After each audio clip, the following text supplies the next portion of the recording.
coming on here today to continue my discussion about performing and how it might be a trauma response and why, when we go on a healing journey or an authenticity discovery of ourselves, why we might start noticing how some people and some systems, some families, some workplaces, some relationships, some of our colleagues, some of even those that we held in high regard, how they actually might prefer us to perform. And this is especially true with those of us who survived complex trauma, and those of us who are neurodivergent. Uh, Complex trauma and being neurodivergent often requires us to wear masks to stay safe, to adopt different personas in order uh, to not be harmed, to not have a social, emotional, financial, or even spiritual abuse that happens. And when we start healing, to those that may be around us or those who haven't gotten curious about themselves, and to them it can feel like we're pulling away. We're pulling away and we're not being who they thought that we were. And it's only when we are actually safe that we can start being ourselves, when we start knowing ourselves. And so often you'll hear, well, you've changed. Well, that can be a good thing if how you've changed was you're not performing and people pleasing all the time. That can actually be a very good thing. It can also be very hard thing, because those around us, we may have to grieve the loss of them, and maybe they're still in our lives, and we may have to grieve the loss that they're not going to support us emotionally or support us socially in those kinds of ways.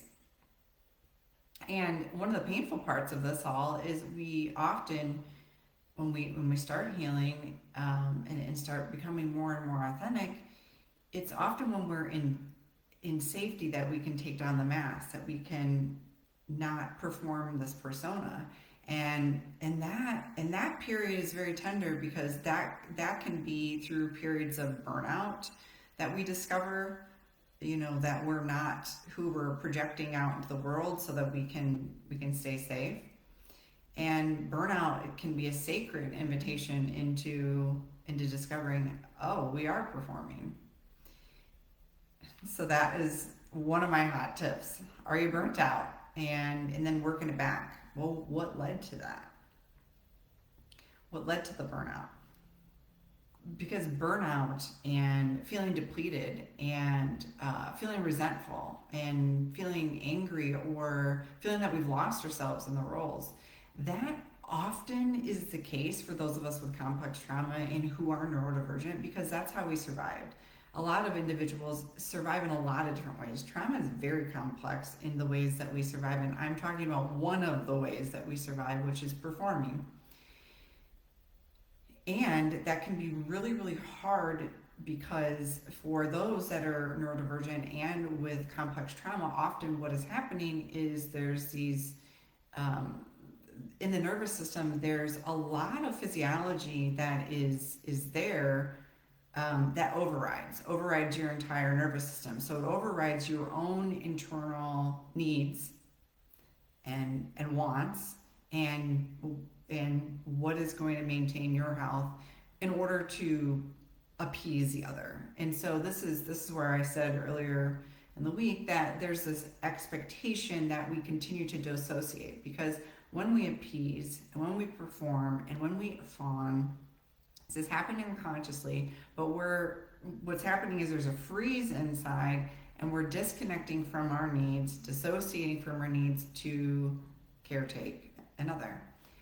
One of the hardest parts about this is that we do need to understand the roles that we played and the performances that we put on in order to those kept us safe. And so we do need to honor of the roles. We don't need to push back from those roles. We need to honor them. However, the time is up for them, because these roles are harming us now, because we are hopefully on the other side of the trauma happening. And this can get super complex because you can still be in a relationship to individuals and systems like a workplace that, wants you to perform. And that doesn't mean that you can't be authentic, because you can. Part of it is to begin to, one of the tips, start to validate yourself no matter what's happening around you, to start to validate yourself. Hopefully you have people in your life that can reflect back to you the changes. That's what can be really hard with complex trauma and neurodiversity, where individuals, families, colleagues may expect you to continue wearing a mask because it's more comfortable for them to be around you in the mask, because they don't have to look at themselves, essentially.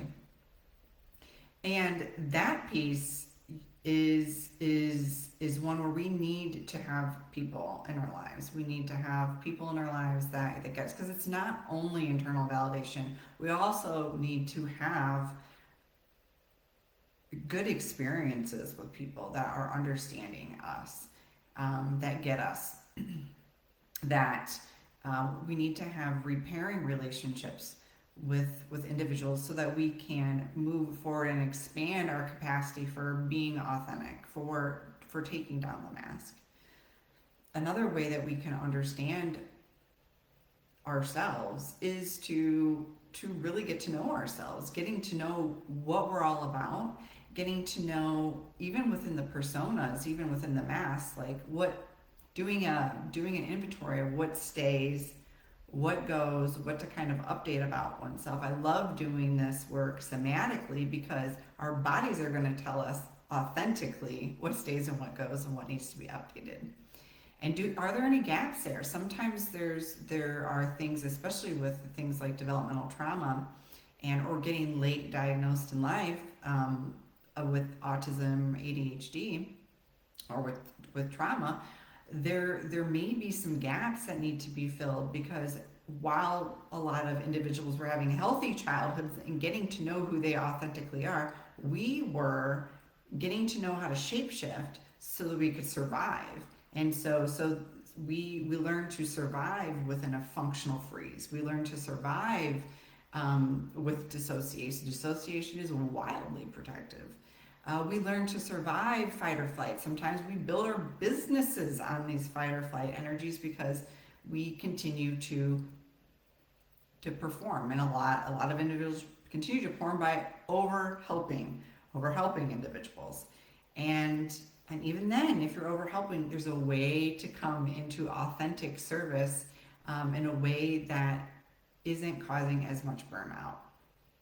Burnout is such a key here to really understand and to work it back to where did it start, what was happening before. I think the hardest part is because we've been wearing masks for so long, because of trauma and or neurodivergence, or for some of us both, and we're getting to know who we are.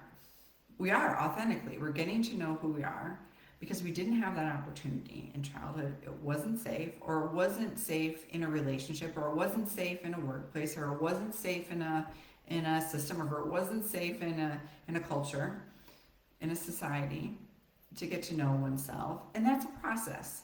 And that's okay that that's a process, to come to understanding of oneself. And often trauma work, can be a lot about that. And it's super important. So letting your nervous system guide you, even if the guidance is you're burnt out, you're crispy, you're fried, that can be a guidance like, well, what is the pattern? When I look at patterns in nervous systems, the thing I get the most curious about is like, okay, that's your nervous system saying no more, completely shutting down. That's a shutdown. Burnout is a shutdown. All of the other trauma, all the other masks are not working. All of the trauma, other trauma responses are not working. Your fight or flight is tapped out. You can only be in that so long until the freeze happens, and many people spend their life in a functional freeze thinking that is what it is, and they're just real exhausted. A lot of health conditions, a lot of symptoms, and wired and tired at times, but then there's even less than that.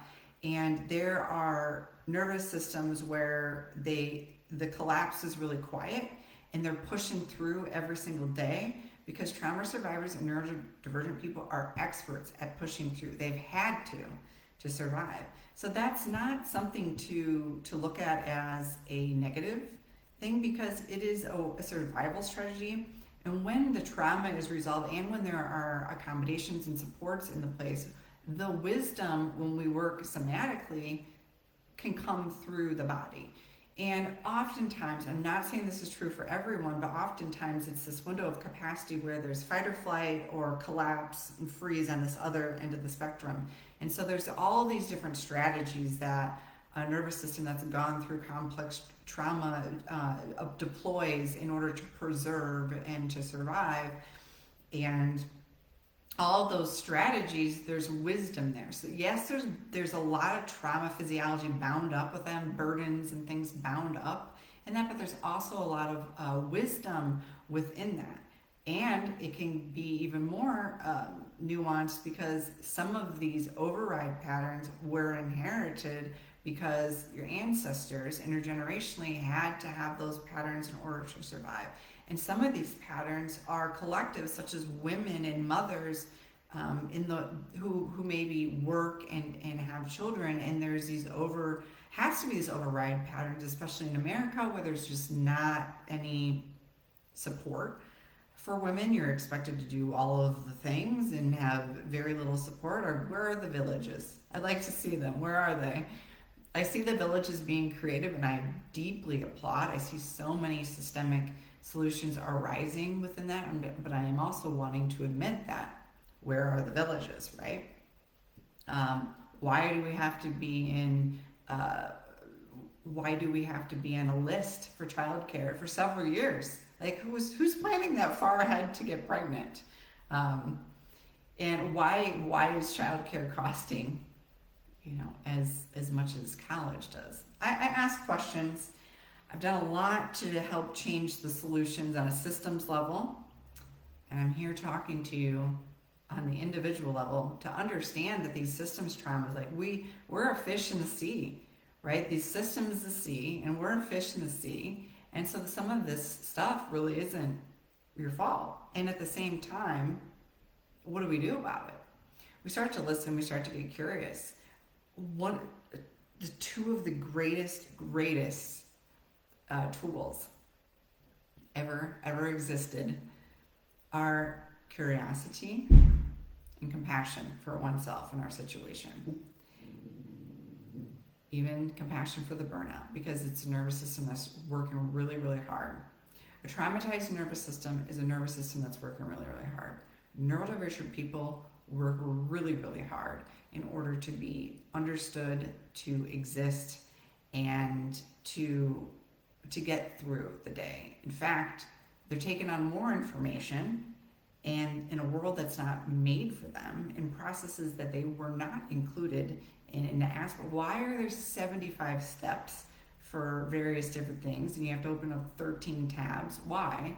No one asked anyone with ADHD to put any of these together, because these systems are janky, raggedy, they don't work, and they're not holistic.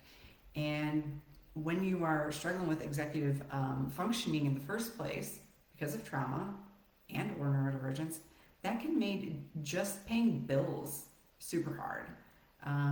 That can make verbal instructions, when someone is giving a verbal instruction, what is happening there? At work, okay, or education, do you got it? Do you have it down? Do you got it? Okay, it's said verbally. So many trauma survivors and neurodivergent people, we don't learn that way. We don't learn in the way that we're attempting to be taught and told that we should be successful in the workplace. So it's a nervous system that's already working too hard. Has to. Until there's a collapse, and hopefully there's support there, and a lot of times there's not, and hopefully there's someone that understands neurodiversity that's in your village, hopefully there's someone that can help you with trauma in your village. And I know that there's not in a lot of cases, so I do come on here. I come on here and I share resources and information. It is often misunderstood. I get a lot of pushback. I get a lot of fan mail. I get a lot of pushback. That's the world that we live in, and I'm going to continue doing it because there's not a lot of information out there, and I love humanity, and I survived these things too, and why not share? So hopefully you've taken a little bit from this today with curiosity, compassion, listening to burnout, working it back a little bit, understanding that the systems you're a part of, and so it's not all of your fault because of these things that are happening. The world is not made with you in mind, and there's a way to be authentic no matter what. Now we have to have skills, and we need discernment. We need somatic tools so that when we start healing and people in our lives or people at work or school or in the communities that we're a part of say terrible things, that we don't continue to dissociate and appease the peanut gallery is what I say. So we don't appease those who that are not us at our own detriment, because those burnout cycles, those trauma responses will continue operating as us, yes. That may be the most tragic part of it, rather than our authentic expression. Because the world is yearning for authentic expression.